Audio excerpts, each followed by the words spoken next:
Good morning everyone. आशा है कि आप सभी अच्छे होंगे। तो हम लोगों ने पिछला क्लास में शरणार्थियों की समस्या के बारे में देख रहे थे, जहां हम लोगों ने यह भी देखा कि भारत सरकार ने शरणार्थियों की समस्या को समाधान के लिए तेजी से कार्य किए। और भारत की संविधान सभा उस समय जो संविधान लिख रहे थे, उन्होंने संविधान में समानता, स्वतंत्रता और धर्मनिरपेक्ष देश की बात कही गई। और भारत सरकार ने यह भी किया कि भारत में जो भी अल्पसंख्यक थे, उनके संरक्षण के लिए उन्हें विशेष अधिकार भी दिया गया। और जब दोनों देश आजाद हुए तो कुछ वर्षों के बाद भारत और पाकिस्तान का जो संबंध था वह सुधार देखने को मिलता है और विस्थापन भी ना के बराबर हो रहा था।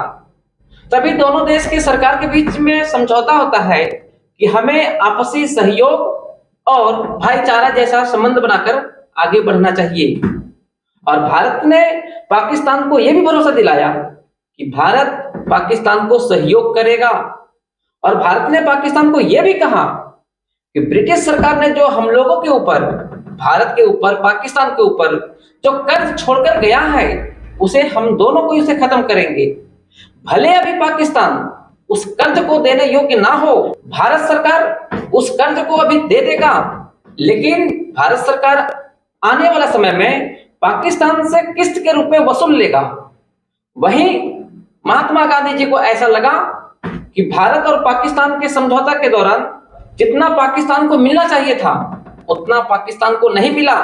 इसलिए गांधी जी ने पाकिस्तान के फेवर में एक अनशन किए और भारत को यह बताते हुए कि पाकिस्तान के साथ हमें भाईचारा जैसा संबंध बनाकर रखना चाहिए। और महात्मा गांधी 15 अगस्त 1947 को किसी जश्न में भाग नहीं लिए। वे बंगाल के उन इलाका में डेरा डाले हुए थे जहां पे बड़े स्तर पर दंगा और हिंसा वाली घटना देखने को मिल रहा था। वहीं पूर्वी पाकिस्तान से काफी लोग भारत की तरफ आ रहे थे और भारत से भी कई लोग पूर्वी पाकिस्तान की तरफ जा रहे थे। और गांधी जी चाहते थे कि इन दोनों के बीच में किसी तरह का हिंसा वाली घटना ना हो। और गांधी जी आजादी के दौरान जो हिंसा का घटना घटा, उसे देखकर उनका दिल टूट चुका था, क्योंकि गांधी जी जीवन भर अहिंसा और सत्याग्रह की राह पर चले थे। और वही सिद्धांत आजादी के दौरान जो हिंसा भड़का, उसे रोकने में असफल साबित हुआ। इसलिए गांधी जी का दिल टूट चुका था। और गांधी जी ने बंगाल में हिंदू और मुसलमानों को जोर देकर कहा कि हिंसा की रास्ता आप छोड़ दे।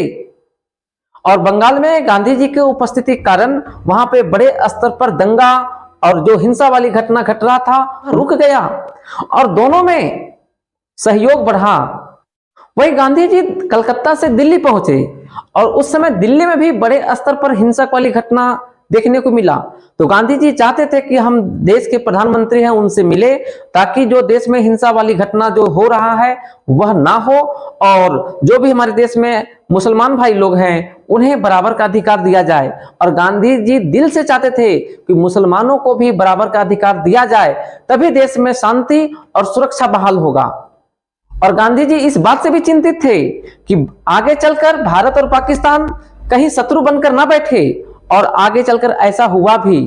वही गांधी जी को ऐसा लग रहा था कि पाकिस्तान भारत के सहयोग के बगैर नहीं बढ़ सकता है।